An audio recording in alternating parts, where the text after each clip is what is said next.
안녕하세요. 더 나누는 교회의 이미철 목사입니다. 복음이란 무엇인가 라는 주제를 가지고 더 나누는 교회 열매들과 함께 공부하는 시간입니다. 오늘은 믿음과 회개로 응답하라 라는 주제로 말씀을 나누겠습니다. 지난 시간까지는 복음의 핵심 내용에 대해 함께 알아보았는데요. 모든 것의 창조주 되시는 하나님께서는 그가 창조하신 모든 것에 가치와 의미를 부여하셨습니다. 특별히 그의 형상대로 창조하신 사람에게는요, 하나님과 소통하고 교제하며 또 하나님이 창조하신 모든 것을 보존하고 관리해야 할 존재의 이유와 목적을 주셨는데요. 간단하게 하나님의 말씀에 전적으로 순종하며 그 말씀대로 행해야 할 사명을 주신 것입니다. 사람에게 주신 사명을 사람이 잃어버리지 않도록 에덴이라고 하는 동산 중앙에 하나님의 명령의 상징인 선악을 알게 하는 나무를 세우셨고요. 그것을 절대 먹지 말라고 명령하셨습니다. 그 나무를 볼 때마다 첫 사람인 아담과 하와는요, 하나님의 말씀에 절대 순종해야 한다는 것을 되새기게 될 수 있었던 것이죠. 그러나 먹지 말라 하신 선악을 알게 하는 나무의 실과를 먹음으로써 인간은 하나님께서 뜻하신 방향에서 벗어난 죄인이 되어버렸고요. 죄의 영향력 아래로 떨어지게 된 것입니다. 이것이 바로 우리가 들어야 할 나쁜 소식이죠. 아담의 후손인 우리 모두는 다 죄인이고요. 영원히 죄의 권세 아래에 갇히게 되었습니다. 성경은 죄의 값은 죽음이라고 말씀하고 있는데요. 그 말씀처럼 그래서 온 인류는 죽음을 맞이하고 있는 것입니다. 아담과 하와의 잘못 때문에 온 인류가 죄인이 되었지만 실상은 우리 각자가 하나님의 말씀을 거역하고 거부하고 있음을 인정해야 합니다. 아담과 하와 때문이 아니라 우리 각자의 죄로 인해 모든 사람들은 죽음에 갇히게 된 것이고요. 죽음 이후에는 죄인들을 위해 예비된 영원한 고통의 장소인 지옥으로 향하게 될 것입니다. 그러나 복된 소식이 있습니다. 바로 예수님께서 이런 상황 속에 있는 우리를 구원하시기 위해서 이 땅에 오셨다는 소식입니다. 참 사람으로 이 땅에 오신 예수님은요, 하나님의 모든 말씀과 명령에 100% 순종하는 삶을 살으셨고요. 우리를 대신해 죄의 값인 죽임을 당하셨습니다. 그분의 완전하고 의로운 삶과 죽음은 온전히 우리를 위한 것이었습니다. 죽은 지 사흘 만에 부활하신 예수님은요, 부활을 통해 무죄하시고 의롭고 완전하신 구세주이심을 증거하셨습니다. 하나님을 거역하고 거부함으로 죄인이 된 사람들, 그에 대한 형벌로 죽을 뿐만 아니라 영원한 고통의 장소인 지옥을 벗어날 수 없는 운명인 사람들을 대신해 완전한 삶과 대속의 죽음으로 우리를 구원하신 예수님에 관한 내용이 저와 여러분이 듣고 알아야 할 복음의 내용입니다. 그런데 복음의 내용이 진짜 복음이 되기 위해서는 나에게 그 복음이 적용되어야 합니다. 올인이란 책을 쓴 유명한 마크 배터슨이라는 목사님이 계신데요. 그분은 책에서 이런 말을 하였습니다. 무엇이든지 우리가 알고 있는 것은 이론일 뿐이고 그것을 체험할 때 실제가 되고 삶이 된다. 따라서 복음의 내용만큼 그 복음이 나에게 적용되는가도 아주 중요하다는 것을 우리가 알아야 하겠습니다. 그런 의미에서 갈라디아서 2장 16절은 아주 중요한 메시지를 들려주고 있는데요. 사람이 의롭게 되는 것은 율법의 행위로 말미암음이 아니요 오직 예수 그리스도를 믿음으로 말미암는 줄 알므로 우리도 그리스도 예수를 믿나니 이는 우리가 율법의 행위로서가 아니라 그리스도를 믿음으로써 의롭다함을 얻으려 함이라. 율법의 행위로서는 의롭다함을 얻을 육체가 없느니라.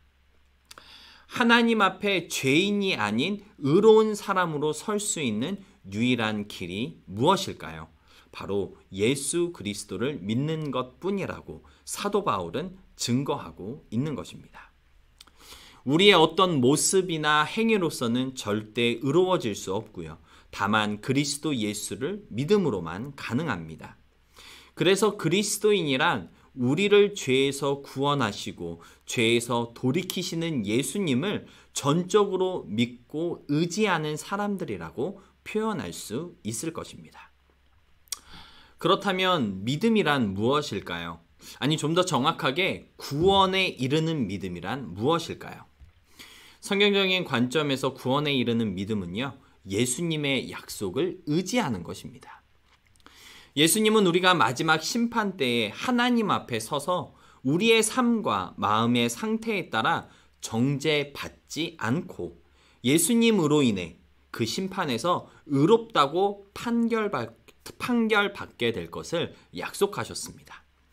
죄로 가득한 우리의 삶과 마음의 상태에 주어질 형벌을 주님께서 이미 받으셨고요.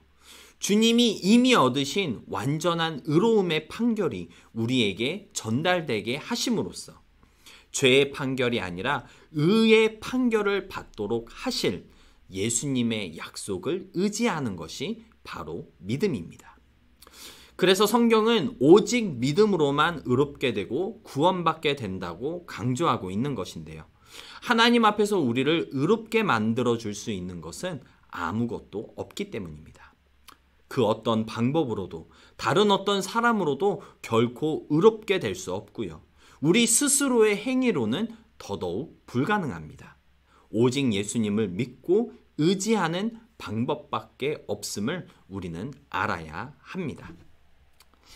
그렇다면 내가 예수님을 전적으로 믿고 의지하고 있음을 어떻게 알 수 있고 또 증거할 수 있을까요?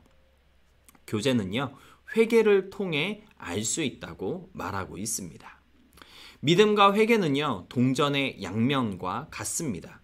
믿음이라는 것이 구원을 위해서 전적으로 예수님을 의지하며 그분을 바라보는 것이라면, 회개는요, 죄로부터 돌아서는 것을 뜻합니다. 회개는 그리스도인이 되기 위한 전제 조건이 아닙니다. 그것은 내가 구원받았는지 구원받지 않았는지, 구원받은 자와 그렇지 않은 자 사이를 구분하기 위해서 절대적으로 필요한 것입니다. 예수님은요, 우리의 구세주가 되기 위해서 죄와 싸우셨고 죄를 이기셨습니다. 그분을 믿는다고 말하면서 죄에서 멀어지지 않는다는 것은 있을 수 없는 일이겠죠. 마태복음 6장 24절에서 예수님은 두 주인을 섬길 수 없다고 증거하셨습니다. 죄와 죽음을 이기신 예수님을 믿는다는 것은요, 예수님의 적인 죄와는 인연을 끊는다는 뜻입니다. 그렇다고 해서 그리스도인은 절대 죄를 지을 수 없다는 뜻은 아닙니다. 하나님께서 영적인 새 생명을 주셨음에도 불구하고요, 우리는 여전히 타락한 죄인이기 때문입니다.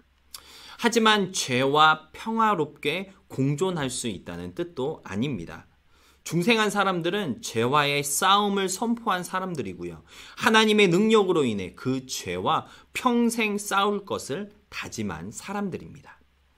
그래서 진정한 의미의 회개는요, 행위의 변화라기보다는 죄에 대한 마음가짐의 변화라고 말할 수 있겠습니다. 여러분은 지금 죄를 싫어하고 그것과 싸우고 있습니까? 아니면 그것을 소중히 간직하며 간간히 즐기고 있으십니까? 죄에 대한 내 마음가짐이 우리 자신의 믿음에 대한 증거가 될 것임을 명심하시기 바랍니다.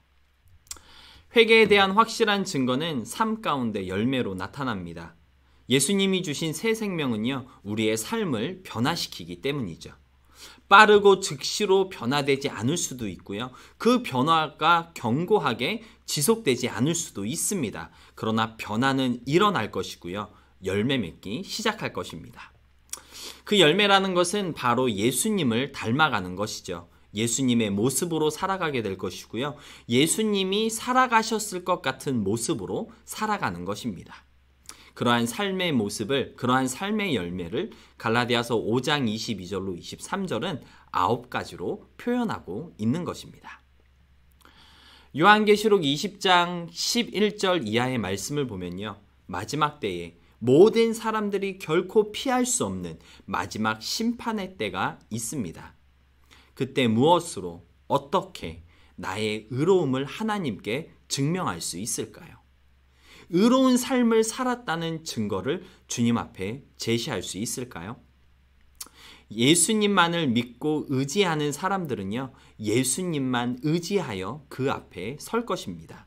나의 의로움이나 다른 어떤 것이 아니라 오직 예수님의 완전한 삶과 죄에 대한 죽음만을 의지하여서 하나님 앞에 설 때에 그것이면 충분하다는 것을 알게 될 것입니다. 오늘은 믿음과 회개로 응답하라는 말씀을 함께 나누었습니다. 다음 시간에는 하나님의 나라에 대해서 함께 알아보도록 하겠습니다.